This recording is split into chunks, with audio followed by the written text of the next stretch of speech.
ग्रामीण इलाके की जो जांच होती है, राजस्व पुलिस जिसको नेतृत्व पटवारी करते हैं, और उसके बाद जब यहाँ लोकल पुलिस को इस मामले की जांच दी गई, परिवार वाले कई आरोप लगाए पुलिस के लापरवाही पर, उसके बाद जिस तरीके से कार्रवाई की गई है, अब एसआईटी की जांच के आदेश दे दिए गए हैं। अब एसआईटी पूरे जो घटनाक्रम हुआ उसे टेक ओवर करेगी और आगे की जांच करेगी। लेकिन निश्चित तौर पर इस पूरे मामले में 3 आरोपियों की गिरफ्तारी जरूर हुई है। मुख्य आरोपी पुलकित आर्या जो रिजॉर्ट के मालिक हैं और बताया जा रहा है कि रसूखदार हैं, और उन्हीं ठीक है राजू, मैं आपके पास लौटूंगा। उत्तराखंड के मुख्यमंत्री की तरफ से जो ट्वीट किया गया वो आपको बता देते हैं। आज प्रातःकाल बेटी अंकिता का पार्थिव शरीर बरामद कर लिया गया है।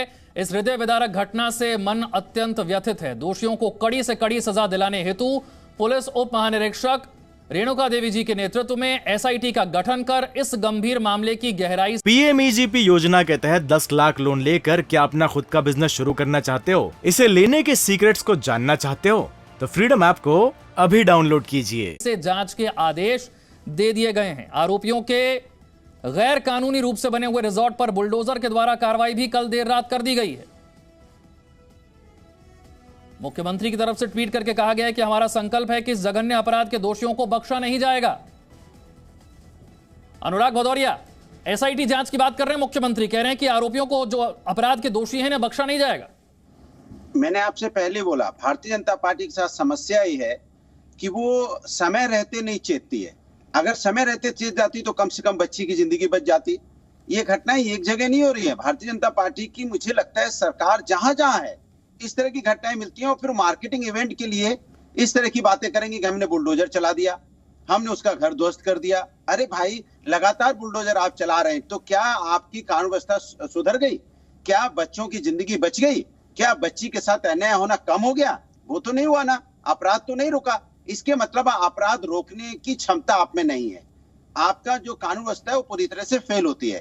फिर उसके ऊपर उसको कम करने के लिए आप इस तरह की कार्रवाई करने के लिए हल्ला मचाते हैं। तो मैं तो कहूंगा बीजेपी की सरकार से कि आप महिलाओं का सम्मान करना सीखिए। महिलाओं का सम्मान बचाने का कम से कम आप कानून व्यवस्था दुरुस्त कीजिए। आपसे नहीं बच रहा है तो आप कह दीजिए कि आपके बस की नहीं है। लगातार इस तरह की घटनाएं देखने को जहां जहां बीजेपी की सरकार मिल रही है, भाई उत्तर प्रदेश हो या उत्तराखंड हो, अब उत्तर प्रदेश में महिलाओं के अपराध में नंबर 1 हो गया और बुलडोजर चलता ही रहता है। तो भाई बुलडोजर कहां चलता है, क्यों चलता है? क्योंकि जो मजबूत लोग हैं, जो बीजेपी के नेता हैं, उनको ये लगता है कि हम तो किसी को पर भी कुछ भी कर सकते हैं। अब मैं आपको छोटी सी बात बताता हूं। यही बुलडोजर आपने ठोक के अगर चला दिया होता लखीमपुर वालों के पास में तो कम से कम मैसेज जाता नेताओं पे, बीजेपी के नेताओं पे, या चिन्मय स्वामी के यहाँ चला दिया होता तो उनपे कम से कम मैसेज जाता। जब बीजेपी के नेताओं के घर पे बुलडोजर नहीं चलेगा तो ये घटना, ऐसी घटनाएं तो देखने को मिलेंगी। अभी अंकिता वाली घटना ठीक राजीव तुली साहब, अगर पहले जो बात अनुराग भदौरिया कह रहे हैं कि घटना घट जाने के बाद बुलडोजर चलाने से वाहवाही कैसे मिलेगी? पहले ही बुलडोजर चल जाए तो कम से कम अपराधियों में खौफ तो हो। दीजिएगा सुजाता पॉल जी, ब्रेक पे जाने से पहले बहुत जोर जोर से पूरी इस घटनाक्रम को बता रही थी। आप देखिए, राजस्थान एनसीआरबी के डाटा के हिसाब से पिछले दो वर्ष से रेप केसेस में सबसे आगे है। रेप केसेस सबसे ज्यादा वही हुए हैं। 6000 से ऊपर रेप केसेस हैं एक साल में। और वहां के मंत्री जो हैं शांति धारीवाल जी, वो विधानसभा में खड़े होकर क्या कहते हैं कि राजस्थान तो मर्दों का प्रदेश है, इसमें ये सब होता रहता है। कुछ एक्शन लिया क्या इन्होंने? कहीं बुलडोजर चलाया उनके घर पे? उनको हटाया क्या पद से? दूसरा देखिए, महेश जोशी हैं इनके एक मंत्री, उनके बेटे पर भी रेप का आरोप लगा था, उस पर कुछ किया क्या इन्होंने? ये देखिए, व्हाट अबाउटरी, उस सरकार में ऐसा किया, उस सरकार में ऐसा किया। और समाजवादी पार्टी के मित्र बोल रहे हैं कि बीजेपी राज्य में यही होता है। मुलायम सिंह यादव जी का तो ऑन रिकॉर्ड स्टेटमेंट है, बच्चे लड़के हैं, लड़कों से गलतियां हो जाती हैं। राजीव जी, तो फिर मैं वही कहूंगा, अब इस घटना पे अंकिता के परिवार को क्या आप ये बात समझा पाएंगे कि क्योंकि राजस्थान में इस तरह की घटनाएं होती है इसलिए उत्तराखंड में चलता है? मैं बिल्कुल नहीं कह रहा हूँ। मेरा आप अगर पिछला कथन सुनेंगे तो उस कथन में कहीं भी मैंने किसी प्रकार की राजनीतिक बात नहीं की थी। मैंने उसमें केवल ये कहा था कि इसमें कड़ी से कड़ी कार्रवाई होनी चाहिए, बुलडोजर चलना चाहिए, पिता पुत्र रिश्तेदार किसी और की इन्वॉल्वमेंट है तो उससे एक्शन होना चाहिए। मगर आप ये बताइए, राजनीति मुंह में मुझे डाल करके राजनीति इस विषय में ये दोनों लोग लेकर के आए। सुजाता पॉल जी बताएं शांति धारीवाल का क्या किया, सुजाता पॉल बताएं महेश जोशी के बेटे का और महेश जोशी का क्या किया, और ये बताएं नेताजी के खिलाफ। ठीक है, उत्तराखंड के सीएम पुष्कर सिंह धामी की तरफ से जो ऐलान किया गया उसके बारे में एक बार फिर से आपको बता दें।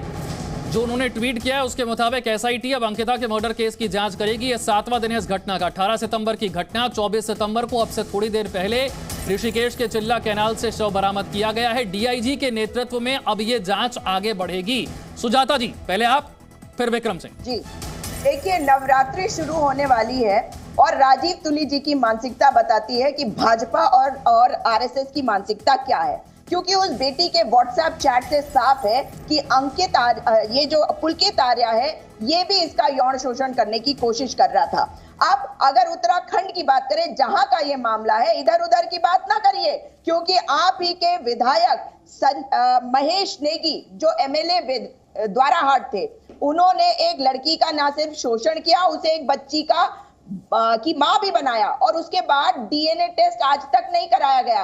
आपके संगठन मंत्री संजय कुमार, उन्होंने आप ही की भारतीय जनता पार्टी की एक कार्यकर्ती का यौन शोषण किया, उसका एफआईआर दर्ज नहीं किया जा रहा था। माफी के साथ आपको रोक रहा हूं, मेरे सहयोगी राजू राज उसी जगह पर है जहां से शव को बरामद किया गया है, उनके पास चलते हैं। राजू, किस जगह पर यह शव बरामद किया गया? देखिए विशाल, तस्वीरें दिखाना चाहूंगा। ये बैराज है और इसी बैराज पर अभी लगभग आधे घंटे पहले अंकिता का शव बरामद किया गया है। और चूंकि 18 तारीख को अंकिता लापता हुई थी और उसके बाद से इसी नहर के अंदर अंकिता का शव फेंक दिया गया था और पहले पुलकित के साथ झगड़ा हुआ। झगड़े के बाद पहले अंकिता का मोबाइल फेंका गया और फिर अंकिता को यहाँ पर धक्का दे दिया गया और यहीं पर अब से कुछ देर पहले अंकिता का शव बरामद किया गया। ये वही बैराज है जहां पर 18 तारीख को पुलकित, अंकिता और उसके 2 साथियों के साथ यहां पर आए और यहां पर उनके बीच बहस हुई। हालांकि अंकिता काफी परेशान थी इस बात को लेकर कि उसके साथ वहां पर सही नहीं हो रहा था और इसी बात को लेकर पहले अंकिता को यहां पर लाया जाता है, फिर धक्का दिया जाता है और फिर पूरे घटनाक्रम को एक मिसिंग के तहत दिखाने की कोशिश पुलकित के द्वारा किया जाता है और वहां पर कोशिश की जाती, लेकिन जब परिवार वाले आते हैं उनकी मदद नहीं की जाती है। शुरुआती जांच में चूंकि मामले की जांच राजस्व पुलिस को दिया जाता है, राजस्व पुलिस पे मिसिंग रिपोर्ट दर्ज करती है, लेकिन जब परिवार वाले काफी विरोध करते हैं उसके बाद इस पूरे मामले को लक्ष्मण झूला पुलिस के पास ट्रांसफर किया जाता है और ट्रांसफर के बाद पूरे मामले में 3 आरोपी की गिरफ्तारी की गई है, जिसमें से पुलकित आर्या मुख्य आरोपी है। इसके अलावा सौरभ आरोपी है जो मैनेजर के तौर पर काम करता था, उसे इन तीनों को गिरफ्तार किया गया और उसके बाद उनसे पूछताछ करने के बाद यहाँ पर जहाँ पर लाश को फेंकी है वो अंकिता को फेंका गया था, वहाँ पे एनडीआरएफ की टीम आज सुबह पहुंची और काफी मशक्कत के बाद यहाँ से अंकिता का शव बरामद किया गया। ठीक है, जिस जगह पर शव बरामद किया गया वहां से राजू राज आपको तस्वीरें दिखा रहे हैं। विक्रम सिंह जी, क्या अंकिता के परिवार को यह समझाया जा सकता है, यह लॉजिक दिया जा सकता है कि क्योंकि पहले 4 दिन तो रेवेन्यू पुलिस के पास केस था, फिर लोकल पुलिस को ट्रांसफर होने में देर हो गई, क्या सिस्टम में बदलाव की, सुधार की जरूरत है? परिवार तो त्वरित कार्रवाई चाहता है ना, उसे क्या समझ आएगा कि रेवेन्यू पुलिस के पास था, लोकल पुलिस के पास था? केवल 2 वाक्य, परिवार को कितनी भी बातें और शब्द ज्ञान, शब्द वैभव हमारे पास हो, हम समझा नहीं सकते हैं। अब हमें कुछ करके दिखा। जब मैं कह रहा हूं उत्तराखंड पुलिस को कि इसमें ऐसी सजा दी जाए जो नजीर बने, आजीवन कारावास नहीं, मृत्यु दंड अगर 30 दिन में करा लेंगे तो शायद कुछ जो त्रुटियां आई हैं, जैसा सुजाता जी ने फरमाया है, तो शायद वो त्रुटियां उसके ऊपर कुछ आंसू पोंछने का अवसर वहां के शासन प्रशासन को मिलेगा। अन्यथा बातों से तो कुछ करने की बात ही नहीं। किसी का जीवन समाप्त हो गया, किसी के परिवार छिन्न भिन्न हो गया। और दूसरी चीज, सभी विद्वान पैनलिस्ट सभी राजनीतिक दल के हैं, पुलिस सुधार 2006 प्रकाश सिंह बनाम भारत सरकार उसको लागू कर दें, चाहे वो खीरी हो।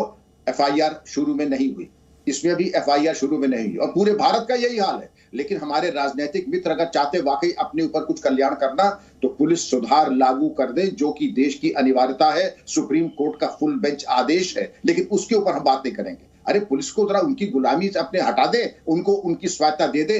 तो जैसे कि अमेरिका में हुआ था कि पुलिस चीफ ने डोनाल्ड ट्रंप राष्ट्रपति से कहा था, आप अपना काम कीजिए, हमें अपना काम करने दीजिए। काश वो दिन मैं अपने जीवन काल में देख पाता भारत में। PMEGP योजना के तहत 10 लाख लोन लेकर क्या अपना खुद का बिजनेस शुरू करना चाहते हो? इसे लेने के सीक्रेट्स को जानना चाहते हो? तो फ्रीडम ऐप को अभी डाउनलोड कीजिए।